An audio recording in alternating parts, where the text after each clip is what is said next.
ఓం శాంతి. హృదయ పుష్పదాది అనుభవం నిన్న మనం చదువుకోగా మిగిలింది ఈరోజు చదువుకుంటున్నాము. ईश्वरीय सेवा बाबा ने मुझे दक्षिण की ओर भेजा. ఈశ్వరీయ సేవార్థం బాబా నన్ను దక్షిణ భారతదేశం వైపు పంపించారు అని చెప్తున్నారు దాది. ठीक उन्हीं दिनों बैंगलोर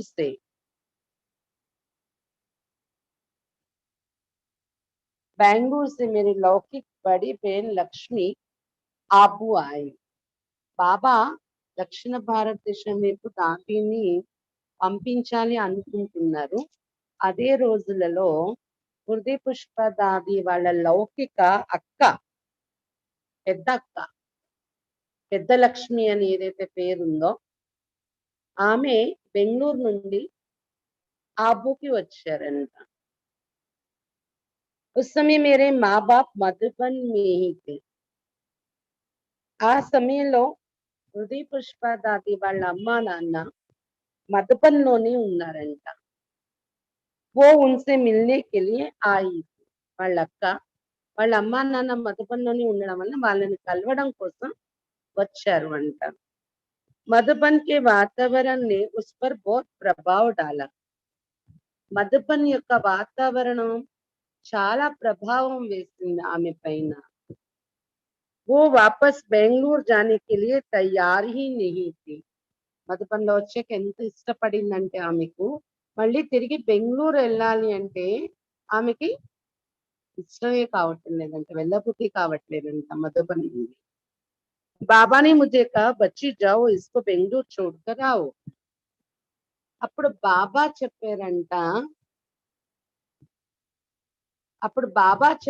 అంట, బచ్చి నువ్వు వెళ్ళు, మీ అక్కని బెంగళూరులో విడిచిపెట్టిరా, మీ అక్కతో పాటు వెళ్ళి అని బాబా చెప్పారంట.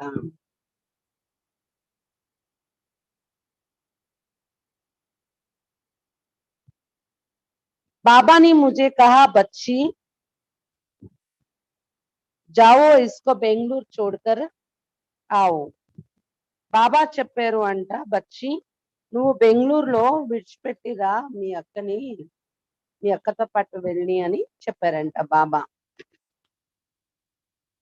मुझे मधुबन छोड़कर जाने की इच्छा नहीं थी, लेकिन दूसरी तरफ बाबा की ఆజ్ఞ थी. నాకు మధుబన్ వదిలి ఎక్కడికి వెళ్ళాలని ఇష్టం లేదు, కానీ ఇంకోవైపు బాబా ఆజ్ఞ అని వినాల్సి ఉంది.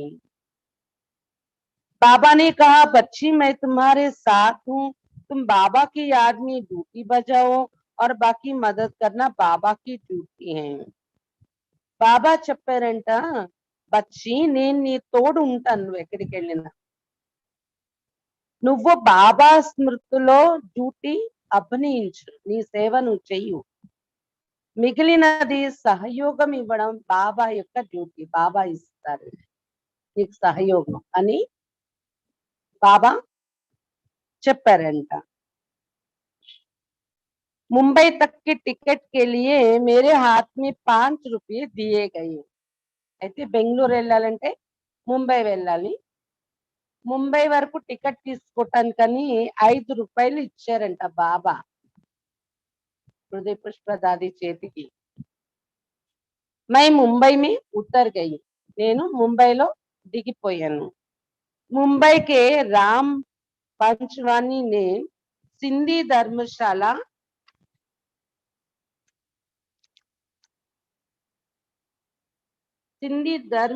में 3 दिन के प्रवचन का प्रबंध किया था. అయితే ముంబై వరకు వెళ్ళారు టికెట్ పెట్టుకొని. అక్కడ దిగాక రామ్ పంచవాని అనే ఆయన సింధీ ధర్మశాలలో 3 రోజులు దాది ఉపన్యాసం కోసం ఏర్పాట్లు చేశారంట. హృదయ పుష్ప దాది అక్కడ ఉపన్యాసం ఇవ్వడం కోసం ప్రోగ్రామ్ ఏర్పాటు చేశారంట అతను. वहां की सेवा के बाद मैं बड़ी बहन के साथ बेंगलुरु गई. ముంబైలో సేవ పూర్తి చేసుకొని 3 రోజులు తర్వాత మా పెద్ద అక్కతో కలిసి నేను బెంగళూరుకి వెళ్ళాను అని చెప్తున్నారు దాది. जब बेंगलोर पहुंची तब मेरे पास यज्ञ से मिले हुए 5 रुपये ही थे. బెంగళూరు నేను చేరేటప్పటికి యజ్ఞం నుండి బాబా నాకేదైతే 5 రూపాయలు ఇచ్చి పంపించారో ఆ 5 రూపాయలు నా చేతిలో ఉన్నాయి బెంగళూరు వెళ్ళేటప్పటికి.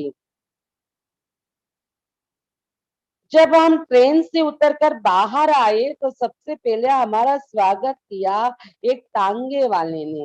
ये घटना सन 1954 की है. ట్రైన్ నుండి మేము బయటకు వచ్చేటప్పటికి మాకు స్వాగతం పలికారు ఒక సామాను తీసుకునే ఆయన, అంటే కూలి అంటారు కదా. ఇది 1954 లో జరిగిన విషయము. 1954 లో బెంగళూరుకి ఇలా వెళ్ళడం జరిగింది దాది. బड़ी बहन के साथ मैं उनके घर पर गई. మా పెద్ద అక్కతో కలిసి నేను ఆమె ఇంటికి వెళ్ళాను అని చెప్తున్నారు. ये घटना सन 1954 की है. बड़ी बहन के साथ मैं उनके घर गई. మా పెద్దక్కతో కలిసి నేను ఆమె ఇంటికి వెళ్ళాను బెంగళూరులో అని చెప్తున్నారు. बड़ी बहन भले ही ज्ञान में नहीं थी लेकिन उसने मुझे हर तरह से सहयोग दिया.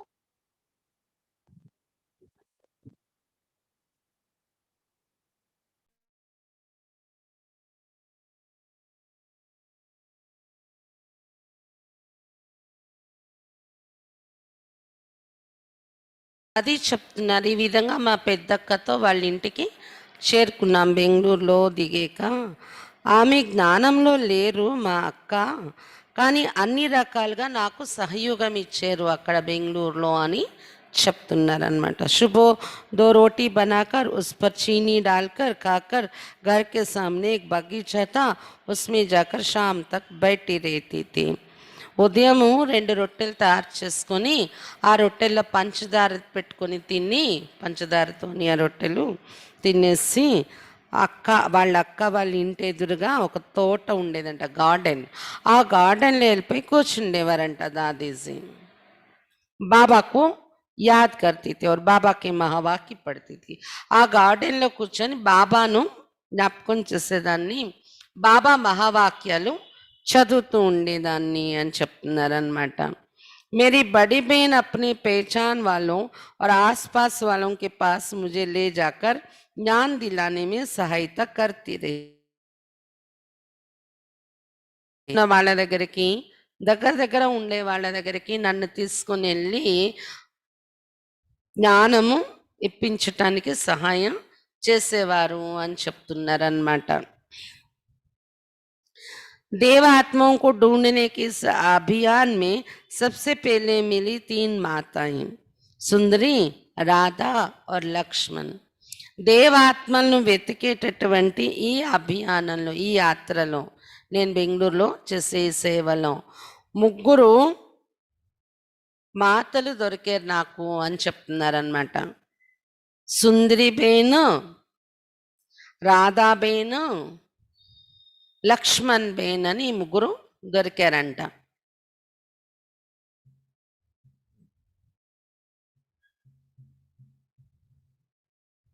सुंदरी माता जो बाद में बेंगलुरु सिटी सेंटर पर रही.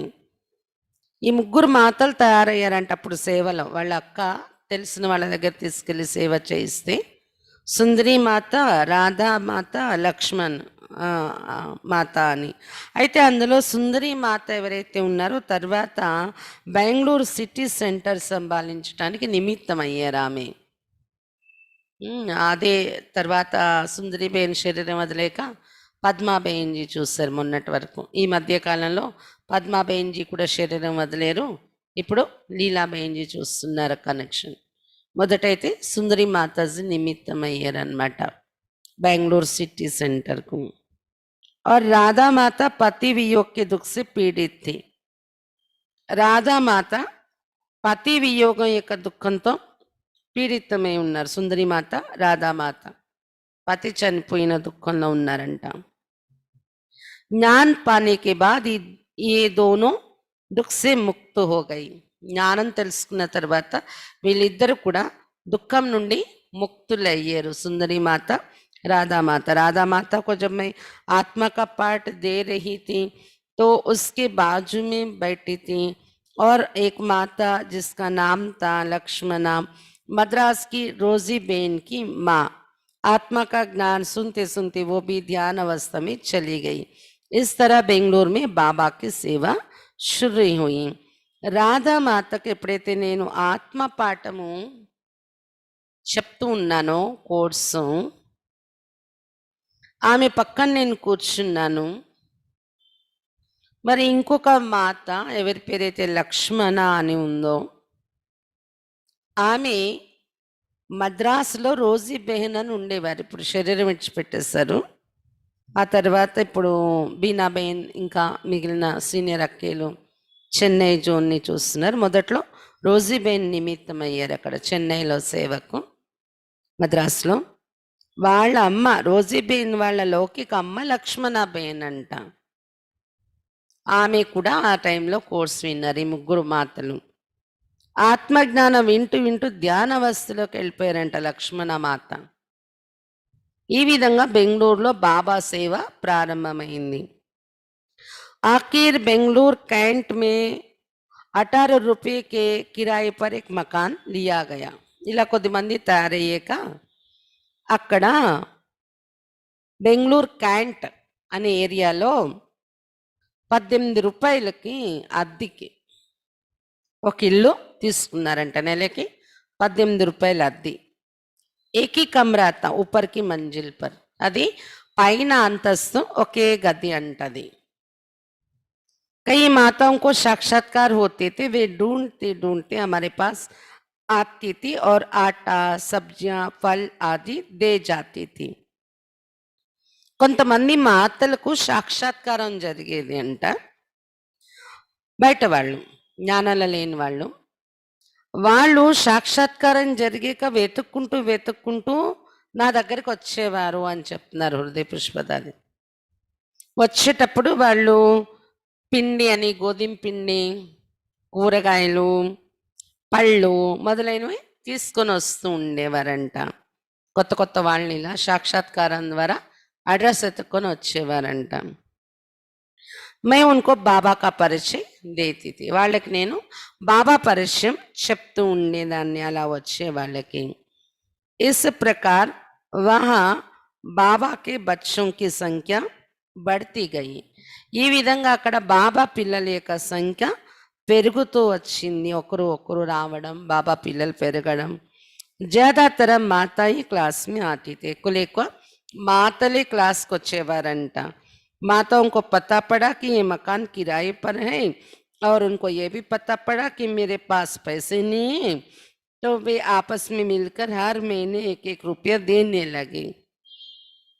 మాతలకి క్లాస్కి వస్తూ వస్తూ తెలిసిందంట ఈ ఇల్లు అద్దెకి తీసుకొని ఉన్నారు ఈ సెంటరు అని. ఇంకొకటి అక్కయ్య దగ్గర డబ్బులు లేవు. 5 రూపాయలు పట్టుకొని వెళ్ళారు కదా బెంగళూరుకి వెళ్ళడానికి, బాబా ఇచ్చిన 5 రూపాయలు, డబ్బులు లేవు రెంట్ కట్టేంత అక్కయ్య దగ్గర. ఇది మాతలకి తెలిసి మాతలు వాళ్ళలో వాళ్ళు మాట్లాడుకొని ఒక్కొక్కరు ఒక్కో రూపాయి ఇవ్వడం మొదలుపెట్టారంట ప్రతి నెల. ధీరే ధీరే బాబాకి సేవ బడినే లేగి, అలా నెమ్మదిగా బాబా సేవ పెరుగుతూ వచ్చింది. అప్పుడు 18 రూపాయలు రెంట్ది, ఇప్పుడు 18,000 ఉంటుంది. बाबा के बच्चे आने लगे. जब कमरा सेवा के लिए छोटा पड़ने लगा तो बड़ा कमरा लिया गया, फिर उससे भी बड़ा मकान लिया गया. బాబా పిల్లలు రావడం మొదలైంది.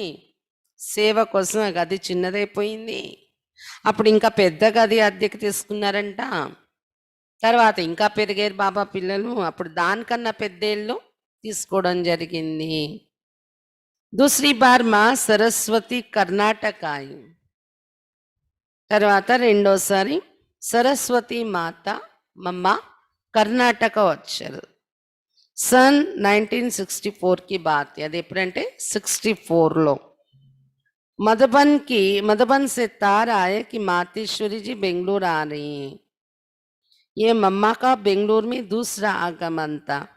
మధుబన్ నుండి లెటర్ వచ్చిందంట, మాతేశ్వరి మమ్మ బెంగళూరు వస్తున్నారు బయలుదేరి అని.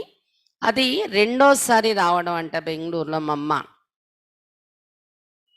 मम्मा आई। मम्मा के आने के समाचार अनेक समाचार पत्रों में चित्र सहित ప్రకాశిత్ హుయేతే. మమ్మ వచ్చారు. మమ్మ వస్తున్న సమాచారం అనేక న్యూస్ పేపర్స్లో మమ్మ ఫోటోతో సహా వేయించారంట, మమ్మ వస్తున్నారు అని. मम्मा के दर्शन के लिए जन सागर ही उमड़ पड़ा था. పేపర్లో వేయడం వలన మమ్మ దర్శనం కోసం జనాలు సాగరం లాగా రావడం మొదలు పెట్టారంట. मम्मा के स्वागत में बेंगलुरु विधानसभा के पास सहस्रों लोग बैंड बाजे के साथ जमा हुए थे. మమ్మ को స్వాగతం పలకడం కోసం బెంగళూరు విధానసభ దగ్గర వందల సంఖ్యలో బ్యాండ్ బాజా మోగిస్తూ జనాలు కొన్ని వందల సంఖ్యలో జమ అయ్యారంట, వేల సంఖ్యలో. मम्मा का स्वागत करने के लिए कर्नाटक सरकार के उस समय के स्वास्थ्य मंत्री भी आए थे. बैंड बाजा పెట్టి విధానసభ దగ్గర స్వాగతం పలికారంట మమ్మకు. కర్ణాటక గవర్నమెంట్ వైపు నుండి ఆ సమయంలో ఉన్న హెల్త్ మినిస్టర్ మమ్మకు వెల్కమ్ చేయడంలో అటెండ్ అయ్యారంట. ఆయన స్వాగతం పలికారు మమ్మకు. उनको मम्मा ने ही कल्पवृक्ष और त्रिमूर्ति के चित्रों का विवरण दिया था. వారికి మమ్మాయే కల్పవృక్షం మరియు త్రిమూర్తి చిత్రాల యొక్క వివరణ ఇచ్చారు, ఎక్స్ప్లెయిన్ చేశారు. కల్పవృక్షం మరియు త్రిమూర్తి చిత్రాల యొక్క వివరణ. उस समय विद्या देवी माँ सरस्वती बेंगलुरु में 3 माह रही. ఆ సమయంలో విద్యాదేవి మా సరస్వతి మమ్మ బెంగళూరులో 3 నెలలు ఉన్నారంట. హెల్త్ మినిస్టర్ వెల్కమ్ చేయగానే చిత్రాల మీద మమ్మ ఆయనకి ఎక్స్ప్లెయిన్ చేశారంట అక్కడ విధానసభ దగ్గర. ఆ తర్వాత సెంటర్లో వచ్చి ఉన్నారు, 3 నెలలు ఉన్నారంట. ఓ కర్ణాటక బడా సౌభాగ్యత కి స్వర దేవి सरस्वती, कला देवी, शारदे, ज्ञान वीणा वादनी माँ भारती ने 3 महीने तक वहाँ ज्ञान वीणा बजाई और योग तपस्या की. ఇది కర్ణాటక వాళ్ళ గొప్ప భాగ్యం, సౌభాగ్యం అనుకోవాలి. స్వరదేవి అయిన సరస్వతి, కళాదేవి అయిన శారదే, జ్ఞాన వీణావాదినైన మా భారతి 3 నెలల వరకు జ్ఞాన వీణ వాయించారు బెంగళూరులో ఉండి, మరి యోగ తపస్సు చేశారు. సమాచార్ సున్కర్ మే బేహోష్ హో గయి. सन 1969 की 18 जनवरी आई. ఒక సమాచారం విని నేను మూర్ఛితం అయిపోయాను అన్నారు దాది. ఏంటది? 1969 जनवरी 18 రోజు వచ్చింది. विश्व नाटक में शिव बाबा के साकार पाठ का अध्याय पूरा हो गया.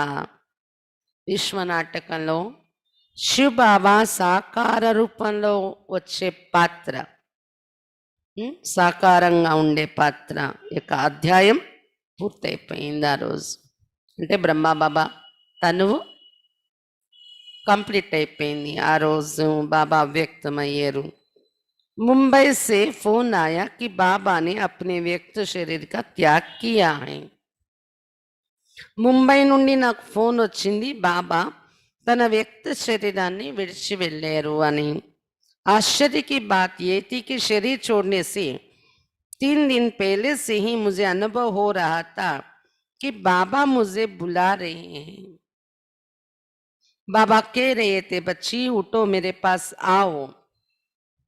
आवाज सुनकर जब मैं जग गई तो बाबा मेरी कटिया के पास बैठे हुए दिखाई पड़े. सुबह मैंने ये बात क्लास में सुनाई. सबने यही समझा कि बाबा मुझे शरीर छोड़कर परमधाम आने के लिए ही रहा है।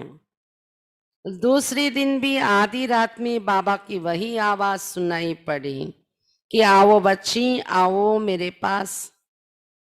అయితే ఆశ్చర్యం ఏంటంటే, ఆశ్చర్యం కలిగించే విషయం, బాబా అవ్యక్తం అవుతున్నారనే వార్త రాకముందు 3 రోజుల ముందు, శరీరం విడిచిపెట్టే 3 రోజుల ముందు నాకు ఎలా అనుభవం అయిందంటే, బాబా నన్ను పిలుస్తున్నారు. బాబా చెప్తున్నారంట, బచ్చి లే, నా దగ్గరికి రా, మేల్కో అని. ఈ ధ్వని విని నేను మేల్కొనేదాన్ని నిద్ర నుండి. మేల్కొని చూస్తే బాబా నా మంచం దగ్గర కూర్చొని కనిపించారు. ఉదయం నేను ఈ విషయం క్లాస్లో కూడా చెప్పాను. క్లాస్కి వచ్చే వాళ్ళకి నాకు ఇలా ఇలా అనుభవం అయ్యింది అని. सबने यही समझा कि बाबा मुझे शरीर छोड़कर परम धाम आने के लिए कह रहा है. అయితే అందరికీ అనుభవం చెప్తే అందరూ ఆలోచించారు ఏంటంటే, బచ్చి మేల్కో, నా దగ్గరికి రా అని పిలుస్తున్నారంటే పరంధామంకి వచ్చి పిలుస్తున్నారేమో, నేను శరీరం వదిలి వెళ్ళిపోవాల్సి ఉంటుందేమో, అలా అర్థమైందంట దాదీకి క్లాసులో వాళ్ళకు కూడా. రెండో రోజు కూడా అలాగే సగం రాత్రి, మధ్యరాత్రిలో బాబా యొక్క ధ్వని అదే వినిపించిందంట మళ్ళీ. ఆవో బచ్చి, ఆవో మేరే పాస్, రా బచ్చి, నా దగ్గరకు వచ్చేసే అనే మాటలు వినిపించాయంట. साथ साथ मधुबन का दृश्य भी दिखाई पड़ा, लेकिन मुझे कुछ नहीं समझ में आई. దాంతో పాటు మధుబన్ దృశ్యం కూడా నాకు కనిపించింది, కానీ నాకేమీ అర్థం కాలేదు ఎందుకు అలా అయ్యింది నాకు అనేది. अगले दिन सेंटर पर बट्टी रखी गई. मैं भी बाबा की याद में बैठी थी, लेकिन मन में एक तरह के दुख की लहरें आ रही थी. ఆ రెండు రోజులు ఇలా అనుభవం అయింది కదా మధ్యరాత్రిలో దాదీకి. తర్వాత రోజు బట్టి పెట్టారంట సెంటర్లో, స్టూడెంట్స్ అందరినీ పిలిచి. నేను కూడా బాబా స్మృతిలో కూర్చున్నాను, కానీ మనసులో ఒక రకమైన దుఃఖం యొక్క అలలు వస్తూ ఉన్నాయి. నాకు తెలియకుండానే ఏదో దుఃఖం కలుగుతుంది యోగంలో కూర్చొని కూడా. సమజ్ మే నహీ ఆ రహా థా కి క్యా హోనే వాలా హై, ఏం జరగబోతుందని నాకేమీ అర్థం కాలేదు, కానీ ఏదో రకమైన దుఃఖం కలిగింది. ఇతనే మే హీ ఫోన్కి గంటి బజి. నాలో ఇలాంటి ఫీలింగ్స్ ఉన్నాయి. ఒకవైపు క్లాస్ వాళ్ళందరూ వచ్చారు, యోగం పెట్టుకున్నాం, యోగం అవుతుంది, ఈ లోపల ఫోన్ మోగింది అని చెప్తున్నారు దాదీజీ. एक भाई ने फोन उठाया और कहा, दादी जी आपके लिए मुंबई से फोन है. ఒక అన్నయ్య యోగం నుండి లేచి ఫోన్ ఎత్తారంట. ఫోన్ ఎత్తిన తర్వాత చెప్పారంట దాదీజీకి, హృదయ పుష్ప దాదీకి, దాదీ మీకోసం ముంబై నుండి ఫోన్ వచ్చింది అన్నారంట. शील बहन का फोन था. उसने पूछा, ड्रामा याद है? ఎవరు చేశారు ఆ ఫోన్ అంటే షీల్ బెయిన్, మన్మోహిని దీది వాళ్ళ చెల్లి ఉండేవారు కదా బొంబాయిలో, షీల్ దాది యొక్క ఫోన్ అంటది. ఆమె ముందు ఫోన్ ఎత్తగానే, అంటే హృదయ పుష్ప దాది ఫోన్ ఎత్తగానే ఆమె అడిగారంట, డ్రామా గుర్తుందా నీకు అని అడిగారంట. मैंने कहा డ్రామా యాద్ హై, నాకు గుర్తుంది, డ్రామా యొక్క జ్ఞానం అన్నారంట. उसने कहा, फिर सुनो, रात को बाबा ने शरीर त्याग दिया है. అప్పుడు ఆమె అన్నారంటే, డ్రామా నీకు గుర్తుంటే విను, నిన్న రాత్రి బాబా శరీరం విడిచిపెట్టేశారు అని చెప్పారంట షీల్ దాది. సమాచారం సున్కర్ మే బేహోష్ హో గై. ఆ సమాచారం వినగానే నేను తెలివి తప్పే పడిపోయాను అని చెప్తున్నాను, మూర్ఛితం అయిపోయారంట. मुझे कमरे में लिटा दिया गया, मेरा उपचार चला. उसके बाद उसी दिन बेंगलुरु से आबू के लिए अन्य भाई बहनों के साथ रवाना हो गई. వెంటనే నన్ను తీసుకెళ్ళి గదిలో వేసేసారు. నేను పడిపోతే తీసుకుని వెళ్ళి గదిలో వేసేసారు. నాకు ట్రీట్మెంట్ చేశారు వెంటనే. దాని తర్వాత నేను మెలకు వచ్చాక అదే రోజున బెంగళూరు నుండి ఆబు కోసం బయలుదేరిపోయాను. కొంతమంది అనే లక్కీల్ని తీసుకొని, స్టూడెంట్స్ని తీసుకొని అని చెప్తున్నారు. बाबा की अंतिम क्रिया में भाग लिया और अगले दिन अव्यक्त बाप दादा की పదార్మణి हुई. బాబా యొక్క అంతిమ క్రియలో నేను పాల్గొన్నాను వెళ్ళి. తర్వాత రోజు అవ్యక్త బాప్దాదా అవతరణ కూడా జరిగింది. అవ్యక్త బాప్దాదా రావడం గుల్జార్ దాదిలో. बाप दादा से मिली, बाबा ने फंक हुई, मुझको हंसाया और आगे की सेवा के लिए प्रेरणा दी. బాప్ దాదాతో కలుసుకున్నప్పుడు గుల్జార్ దాది తనులో బాబా వస్తే బాబా ముడుచుకున్నటువంటి నాకు అంటే దుఃఖంతో ఉన్న నాకు నవ్వించారు, సంతోషం కలిగించారు. ఆ వ్యక్తి రూపంలో వచ్చి హృదయ పుష్పదానిని నవ్వించి సంతోషంలో తెచ్చారంట బాబా. ఆ వ్యక్త బాబా పర్సనల్గా కలుస్తూ హృదయ పుష్పదానిని ఇక ముందు సేవ కోసం కూడా ప్రేరణ ఇచ్చి మాట్లాడారంట బాబా. मद्रास में बाबा का घर सन 1970 में बेंगलुरु से कुछ भाई बहनों को लेकर मैं मद्रास गई और वहाँ कुछ दिन रहकर चित्र प्रदर्शनी और राजयोग शिविर का आयोजन किया. 1970వ సంవత్సరంలో 54లో బెంగళూరులో ఓపెన్ చేశారు కదా. తర్వాత 1970లో బెంగళూరు నుండి కొంతమంది అన్నేలక్కీల్ని తీసుకొని మద్రాసు వెళ్ళారంట దాది, హృదయ పుష్పదాది. అక్కడ కొన్ని రోజుల నుండి చిత్ర ప్రదర్శన ఏర్పాటు చేశారు. రాజయోగ శిబిర్ కోర్స్ చెప్తాం కదా, అందులో రాజయోగ శిబిర్ అని అది ఏర్పాటు చేశారంట. తో వహా బాబా కా ఘర్ ఖుల్ గయా. దాంతో అక్కడ బాబా ఇల్లు తెరవబడింది, సెంటర్ ఓపెన్ అయింది మద్రాసులోని. बाप दादा के आदेश अनुसार रोजी शिव कन्या बहन को वहां निमित्त बनाकर मैं बेंगलोर चली आई. బాప్ దాదా ఇచ్చిన ఆదేశానుసారం రోజీ బేన్, ఆమె ఇంకొక పేరు శివకన్య అని పేరు అన్నమాట, ఆమెను నిమిత్తంగా తయారు చేసి మద్రాస్ సెంటర్ చూసుకోవడానికి నేను బెంగళూరు వచ్చేసాను తిరిగి అని చెప్తున్నారు. मद्रास का सेंटर बनने के बाद तमिलनाडु और केरला प्रांतों में बाबा की सेवा में बहुत वृद्धि हुई. మద్రాస్ సెంటర్ తయారైన తర్వాత తమిళనాడు మరియు కేరళ ప్రాంతాల్లో బాబా సేవ చాలా వృద్ధి జరిగింది. कर्नाटक में दिन दुगनी रात चौगनी बाबा की सेवा बढ़ती गई. కర్ణాటకలో కూడా ఇంకా రాను రాను బాబా సేవ పెరుగుతూ వచ్చింది. सन 1980 में अंतरराष्ट्रीय राजयोग प्रशिक्षण केंद्र के लिए बेंगलुरु नगर के बाहर 3 एकड़ जमीन ले गई. 1980వ సంవత్సరంలో ఇంటర్నేషనల్ రాజయోగ ట్రైనింగ్ సెంటర్ తయారు చేయడం కోసం బెంగళూరు సిటీ నుండి బయట దూరంగా 3 ఎకరాల జాగా తీసుకున్నారంట. दीदी रतन मोहिनी जी द्वारा इसका शिलान्यास हुआ. दीदी मन मोहिनी जी द्वारा इसका शिलान्यास हुआ. मन मोहिनी दीदी द्वारा ఫౌండేషన్ స్టోన్ వేశారంట, శంకుస్థాపన అక్కడ 3 ఎకరాల జాగాలో. सन 1984 जनवरी माह में दादी प्रकाश मंजी ने उसका उद्घाटन किया. 1984లో జనవరి నెలలో ప్రకాష్ మణి దాది వచ్చి ముందు శంకుస్థాపన దీది చేశారు. భవనం తయారయ్యాక 84లో ప్రకాష్ మణి దాది వచ్చి ఓపెనింగ్ చేశారంట. सन 1990 में योग भवन परिसर में एक बड़ा शिवलिंग और ज्ञान भगीरथ की मूर्ति बनाई गई. इनका उद्घाटन भी दादी प्रकाश मंजी द्वारा हुआ. 1990 సంవత్సరంలో యోగ భవనం యొక్క పరిసర ప్రాంతాల్లో ఒక పెద్ద శివలింగం మరియు జ్ఞాన భగీరథుడు మూర్తి తయారు చేయటం జరిగింది. దాని ఉద్ఘాటన ఓపెనింగ్ కూడా ప్రకాష్ మణి दादी द्वारा జరిగింది. इस प्रकार बाबा दक्षिण भारत के अपने भक्तों और बच्चों की सेवा करा रहा है. ఈ విధంగా బాబా దక్షిణ భారతదేశంలో ఉన్న తన భక్తులు మరియు తన పిల్లల యొక్క సేవ చేస్తూ వచ్చారు నా ద్వారా అని చెప్తున్నారు హృదయ పుష్పదాని.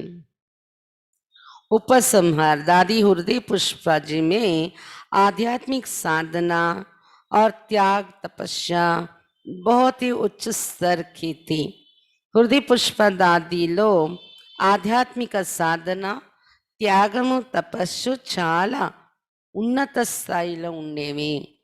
उनके संपर्क में आने वाला प्रत्येक व्यक्ति योग के शक्तिशाली प्रकंपनों को प्रत्यक्ष अनुभव करता था. ఆమె యొక్క సంపర్కంలో వచ్చేటటువంటి ప్రత్యేకమైన వ్యక్తి ఎవరైనా కానీ యోగం యొక్క శక్తిశాలి ప్రకంపనాలను ప్రత్యక్షంగా శక్తిశాలి ప్రకంపనలు ప్రత్యక్షంగా అనుభవం చేసేవారు. దాది సంపర్కంలో ఎవరు వచ్చినా. నేను కూడా 1986లో అక్కడ బట్టీకి అటెండ్ అయ్యాను. ఏదైతే యోగ భవన్ తయారు చేశారో అక్కడ. అప్పుడు నాది 1985 అనుకుంటాను. 85 మే నెలలో అలా. అంటే నేను మెట్రికులేషన్ ఎగ్జామ్ రాసి 10th అక్కడికి వెళ్ళాను అనమాట. బట్టి పెట్టారు కుమారీలకి సిటీ సెంటర్ నుండి, సుందరి మాతాజీ నుండి, వాళ్ళ వైపు నుండి. సుందరి మాతాజీ నన్ను రమ్మన్నారు. నేను వెళ్ళాను ఆ బట్టికి 85లో. కానీ యోగ భవనము అవన్నీ హృదయ పుష్పదాది వాళ్ళ కనెక్షన్ది. అయితే అక్కడ ప్రోగ్రాం పెట్టింది సుందరి మాతాజీ వాళ్ళ తరపు నుండి. వాళ్ళ బట్టీలో నేను వెళ్ళాను, బట్టి అనుభవం చేశాను. అందులో ఒకరోజు హృదయ పుష్పదాది వచ్చి ఆ రోజు దాది సాయంత్రం నుండి రాత్రి వరకు ఒక్కొక్కరికి చాలాసేపు దృష్టి ఇచ్చారు. హృదయ పుష్పదాది ఫేస్ చూడగానే రూపాన్ని చాలా ఎక్కడికో అంటే ఇంకేదో లోకానికి వెళ్ళిపోతాం మనం. దాది నేత్రాలు, దాది ఫేస్ అలా ఉండేదన్నమాట. దృష్టిస్తుంటే ఇంకా ఈ శరీర భ్రాంతి మర్చిపోయి అలా యోగా అనుభూతిలో లీనమైపోయేవాళ్ళం. దృష్టి చాలాసేపు ఇచ్చి మళ్ళీ ఒళ్ళోకి తీసుకునేవారు అనమాట ఒక్కొక్కరిని. ఇంకా ఆనంద బాష్పాలు అలా కారిపోతూ ఉండేవి అనమాట. ఆ రోజుల్లో ఉన్న అనుభవాలే వేరు. ఇప్పుడు వచ్చే జనరేషన్ అంత అనుభవం చేయగలరో లేదో తెలియదు, కానీ దాదీలు కూడా అంత అనుభవం చేయించే దాదీలు ఉండేవారు. అంటే దాది యొక్క శక్తిశాలి ప్రకంపనాల కోసం చెప్తూ ఉంటే నేను అనుభవం చేసింది నాకు గుర్తొచ్చింది. బాబా కనిపిస్తున్నారు దాది నేత్రాల్లో అనిపించేది అనమాట. పెద్ద పెద్ద నేత్రాలు ఉండేవి కూడా దాదివి. చాలా యోగయుక్తంగా యోగం యొక్క శక్తి కనిపించేది దాది నేత్రాల్లోని. सच कहा जाए तो दक्षिण भारत के कर्नाटक की भाषा कन्नड़ समझ में ना आते हुए भी दादी जी की भावना की भाषा इतनी सशक्त और दिव्य थी कि हर एक व्यक्ति इस मौन योग की भाषा को सहज ही समझकर बाबा का बच्चा बन जाता था. నిజంగా చెప్పాలంటే కర్ణాటకలో భాష కన్నడ. ఏమీ దాదికి రాదు కన్నడ. అయినా భావన యొక్క భాష ఎంత శక్తివంతంగా ఉండేదో దాదిలో. దివ్యమైన భాష ఉండేది, భావన యొక్క భాష. ప్రతి వ్యక్తి కూడా దాది ఎదురుగా వస్తే దాదిలో ఉన్న మౌన భాష, యోగం యొక్క భాష సహజంగా అర్థం చేసుకొని వాళ్ళు బాబా పిల్లలుగా అయిపోతుండేవారు. దాది ముఖం చూస్తేనే మౌనం యొక్క భాషతో బాబాని అర్థం చేసుకొని బాబా పిల్లలుగా అయిపోయేవారు. उनका जीवन इस योग और कर्म के सुंदर समन्वय का अद्वितीय उदाहरण था. ఆమె జీవితం యోగం మరియు కర్మ యొక్క సుందరమైనటువంటి సమన్వయంతో అద్వితీయమైన ఉదాహరణగా ఉండేది ఆమె జీవితం. उनका ट्रांस का भी बहुत सुंदर पार्ट था. ట్రాన్స్లో వెళ్ళే పార్ట్ కూడా చాలా మంచి పాత్ర ఉండేది దాదిది. ట్రాన్స్లో వెళ్ళేవారు. एक बार योग भट्टी कराते समय वे ट्रांस में चली गई. ఒకసారి యోగ భట్టి చేయిస్తున్నారంట, మధ్యలో దాది ట్రాన్స్లోకి వెళ్ళిపోయారంట. ట్రాన్స్ में उन्हें शिवलिंग दिखाई पड़ा ट्रांस లో शिवलिंगం కనిపించిందంట फिर बाबा ने कहा दक्षिण में मेरे भक्त बहुत ही उनकी सेवा के लिए एक बड़ा शिवलिंग बनाओ ట్రాన్స్ లోనే బాబా శివలింగం చూపించి చెప్పారంట దక్షిణ భారతదేశంలో శివభక్తులు చాలా మంది ఉన్నారంటే కర్ణాటకలో ఎక్కువ శివభక్తులు అన్నమాట అందుకని నా భక్తుల కోసం వాళ్ళ సేవ చేయడం కోసం నువ్వు పెద్ద శివలింగాన్ని తయారు చెయ్యు అని బాబా చెప్పారంట ట్రాన్స్లో शिव बाबा की इस प्रेरणा से एक बड़ा शिवलिंग और उसके अंदर म्यूजियम बनाया गया जिससे वर्तमान समय में बहुत ईश्वरीय सेवा हो रही है అయితే బాబా ట్రాన్స్లో దాదికి చెప్పినటువంటి ఆదేశం అనుసారంగా ప్రేరణ అనుసారంగా పెద్ద శివలింగాన్ని నిర్మించారు అక్కడ 3 ఎకరాల జాగా యోగ భవనం కట్టారు కదా అందులో చూసాను అది కూడా నేను మళ్ళీ ఇంకొకసారి వెళ్ళినప్పుడు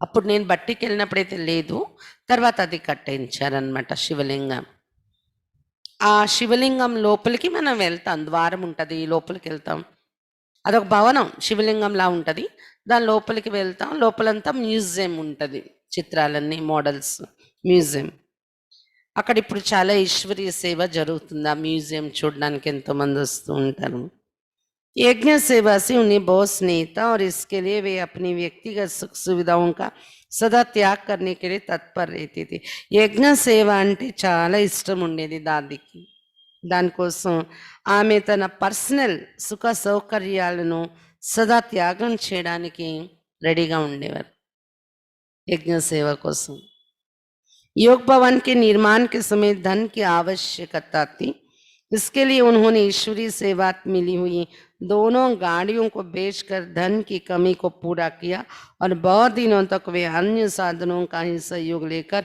ईश्वरीय सेवाओं में बाहर जाती रहीं యోగ భవనం నిర్మాణం జరిగినప్పుడు అక్కడ డబ్బులు చాలా అవసరం పడిందంట దానికోసం దాదికి ఈశ్వరీయ సేవార్థం 2 గాడీలు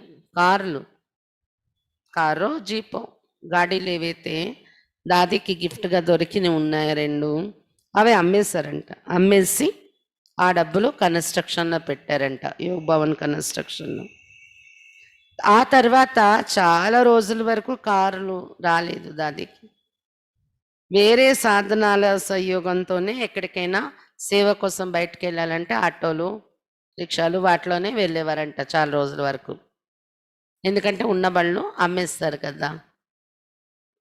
బాబా మధుబన్ और सेवा के प्रति उनका अपार स्नेह था बाबा मधुबन और सेवा के प्रति उनका अपार स्नेह था वे अपने बारे में सोचती ही नहीं थी బాబా అన్న మధుబన్ అన్న సేవ అన్న చాలా స్నేహం ఉండేది దాదీకి తన కోసం తాను ఎప్పుడు ఆలోచించేవారు కాదు దాదీజీ उनका सदा लक्ष्य रहा कि पहले बाबा की सेवा होनी चाहिए ఎప్పుడు కూడా దాదీకి లక్ష్యం ఏముండేదంటే ముందు బాబా సేవ జరగాలి అని इस दृढ़ निश्चय से दादी हृदय पुष्पा जी ने सभी के हृदय को जीतते हुए सेवा के क्षेत्र में अनेकों बार असंभव समझे जाने वालों कार्यों को संभव कर दिया ఈ దృఢ నిశ్చయంతో బాబా సేవ జరగాలని దృఢ నిశ్చయంతో హృదయ పుష్ప దాదీజీ అందరి హృదయాలను జయిస్తూ సేవా క్షేత్రంలో అనేక మార్లు అసంభవము అనుకున్న కార్యాలను కూడా సంభవం చేసి చూపించారు దాదీజీ అని చెప్తున్నారు దాదీజీ యొక్క అనుభవాన్ని విన్నారు కదా ఇలా బెంగళూరులో సేవ చేసి తర్వాత 1995లో జూలై 15 హృదయ పుష్పదాది సాకార శరీరం వదిలి బాబా యొక్క ఇంకొక రకమైన సేవలోకి వెళ్ళిపోయారు బాబా ఇంకే రకంగానో సేవలో ఉంచారు ఇప్పుడు ఇది హృదయ పుష్పదాది యొక్క అనుభవాలు మనం విన్నాము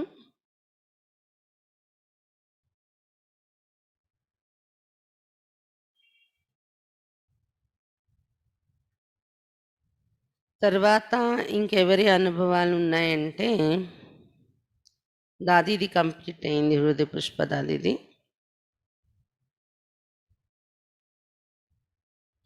సంతరి దాది అనుభవం సోమవారం చదువుకుంటాం. రేపు రజనీ అక్కి క్లాస్ ఉంటుంది. కాకినాడ నుండి రజనీ అక్కి క్లాసు చాలా మంచి క్లాస్ ఉంటుంది. మన గ్రూప్లో లేని వాళ్ళకు కూడా ఎవరెవరు బీకేలు ఉన్నారో అందరికీ చెప్పండి, తెలుగు వాళ్ళందరికీ. ఎందుకంటే లాభాన్ని తీసుకుంటే బాగుంటుంది అన్నమాట. మంచి మంచి విషయాలు మహారథి అక్కిల ద్వారా తెలిసినప్పుడు లాభాన్ని తీసుకుంటే బాగుంటుంది. రేపు అక్కిది ధారణ క్లాస్ ఉంటుంది. ఆశీర్వాదాలు తీసుకోవడం, ఆశీర్వాదాలు ఇవ్వడం అనే విషయం పైన అక్కి మన క్లాస్ చేయిస్తారు రేపు. సాయంత్రం కామెంటరీతో యోగం కూడా ఉంటుంది 7:30 వరకు, 7:15 వరకు. తర్వాత అక్కి క్లాస్ ఉంటుంది. అయితే మళ్ళీ దాదీల అనుభవం సోమవారం చదువుకుంటా. అందులో సంత్రి దాదీజీ అనుభవం వింటాం ఆ రోజు. అచ్చా, ఓం శాంతి.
तेरा एहसान बाबा चुकाने लिए, तेरा एहसान बाबा चुकाने लिए, मेरे